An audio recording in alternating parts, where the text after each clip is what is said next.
Selamat datang di Sastra Nusa ID, ruang kita bersama untuk menyelami kekayaan tradisi Nusantara. Di sini, kita tak hanya berbicara tentang masa lalu, tetapi juga menghidupkannya kembali lewat cerita, suara, dan makna yang melekat dalam setiap tradisi. Kali ini, mari kita berlayar ke Pulau Garam, tanah Madura yang penuh warna, untuk mengenal lebih dalam salah satu tradisi sakral sekaligus menghibur, Sandur. Tradisi ini bukan sekadar pertunjukan seni, tapi jalinan erat antara identitas, silaturahmi, dan nilai-nilai luhur masyarakat Madura.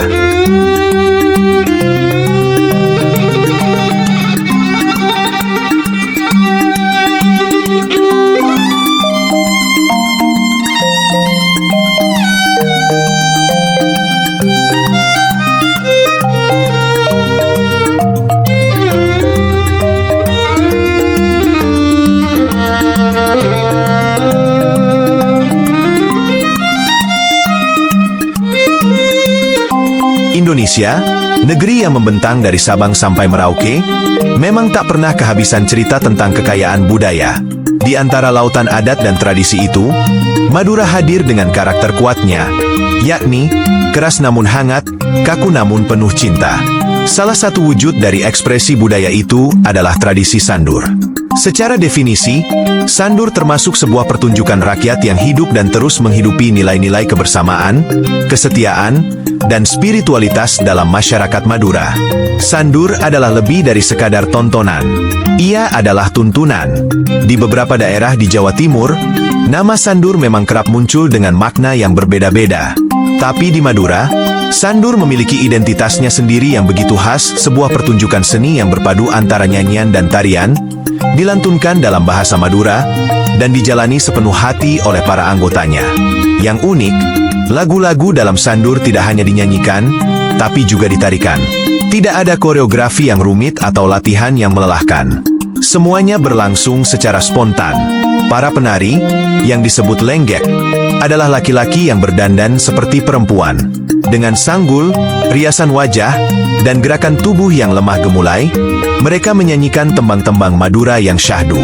Di hadapan mereka, para peserta maju satu persatu, menyerahkan sejumlah uang ke dalam wadah khusus, sambil menari dan membaur dalam suasana malam yang hangat. Namun di balik keindahan gerak dan irama, Sandur adalah ritual. Sebuah ajang sakral, terutama bagi komunitas asal Bangkalan. Menariknya, keanggotaan dalam komunitas Sandur bersifat seumur hidup. Sekali bergabung, maka selamanya Anda menjadi bagian dari keluarga besar ini, yaitu sebuah keluarga budaya yang tidak mengenal kelas sosial.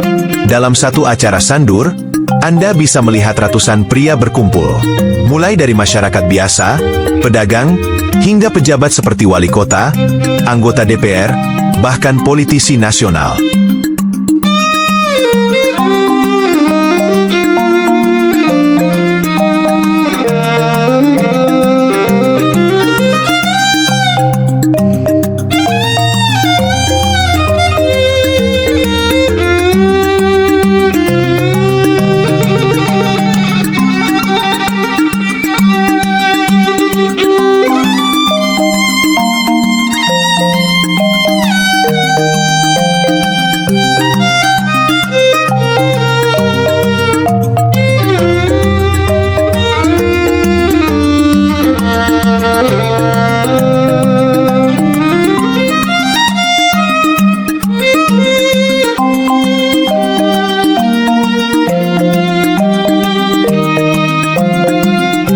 Salah satu contoh paling nyata adalah ketika salah satu anggota DPR RI di Kabupaten di Madura menggelar acara Sandur di kediamannya.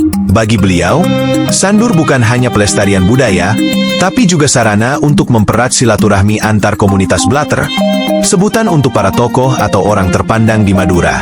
Tradisi ini bukan sekadar pesta malam, melainkan jembatan rasa yang menyatukan Bangkalan, Sampang, Pamekasan, dan Sumenep dalam satu ikatan emosional dan budaya. Salah satu politikus di Madura mengatakan bahwa Sandur sebagai bentuk komitmen menjaga kearifan lokal. Ia menyebut Sandur sebagai wadah silaturahmi bagi kaum Blatter, serta langkah konkret untuk tidak melepaskan akar budaya Madura yang kaya dan kuat.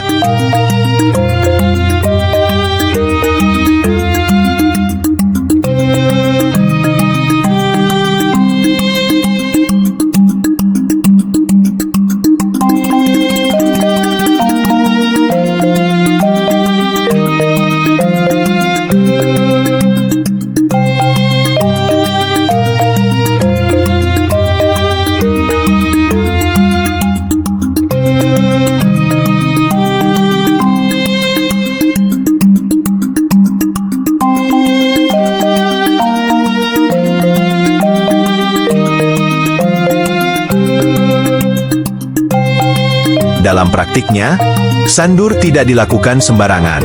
Ada 3 babak penting dalam rangkaian acaranya. Babak pertama disebut Dhing Endingan, dimulai setelah salat Isya. Pada tahap ini, gending-gending Madura mulai dimainkan tanpa syair. Artinya musik pembuka ini hanya bunyi ritmis yang menggema, seolah-olah memanggil para peserta untuk berkumpul. Lalu berlanjut ke endung-endung, fase di mana pertunjukan mulai menampilkan penari dan penyanyi. Suasana berubah menjadi lebih hidup. Lengget mulai tampil, menyambut peserta yang hadir dengan nyanyian penuh ekspresi dan lirih yang menggugah. Dan puncaknya adalah Andong-an, momen di mana para peserta satu persatu maju ke depan. Mereka menyerahkan uang sambil ikut menari bersama Lengget. Tak ada rasa canggung. Yang ada hanya tawa, canda, dan kehangatan. Uang yang diserahkan dicatat dalam buku kas oleh petugas khusus sebagai tanda kontribusi dan kebersamaan. Sebagian dana akan kembali ke Kak Tuan.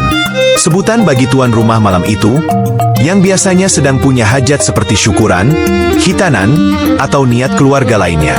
Yang lebih menarik lagi, semua peserta sandur adalah pria. Mereka datang dengan pakaian khas Madura meliputi jaket kulit, sarung kotak-kotak, dan peci hitam. Duduk bersila di bawah tenda, sambil menunggu giliran, mereka saling berbincang, main kartu, dan menikmati tembang yang terus mengalun hingga tengah malam. Tradisi ini tidak pernah kehilangan peminatnya. Bahkan di tanah rantau, komunitas Madura Barat di era modern tetap menjaga sandur sebagai bagian dari identitas mereka.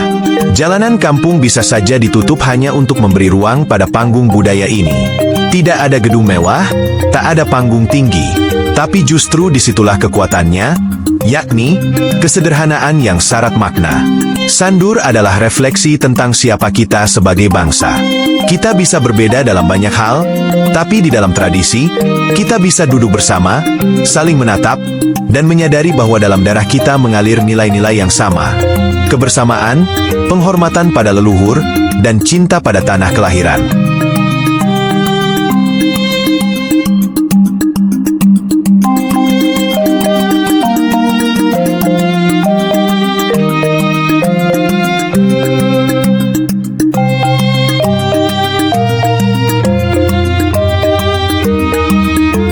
Begitulah penjelasan tentang sandur, tradisi budaya Madura yang bukan hanya memanjakan mata dan telinga, tapi juga menyentuh hati. Di balik suara kendang dan nyanyian Lengget, kita bisa mendengar denyut kebersamaan yang tak pernah padam. Sebuah pesan bahwa budaya adalah milik bersama, yang harus kita jaga, rawat, dan hidupkan terus-menerus. Terima kasih sudah menyimak cerita ini bersama kami di Sastra Nusa ID. Jangan lupa untuk like, share, dan subscribe agar kita bisa terus berjalan bersama menyusuri jejak-jejak budaya Nusantara. Sampai jumpa di tradisi berikutnya. Salam budaya.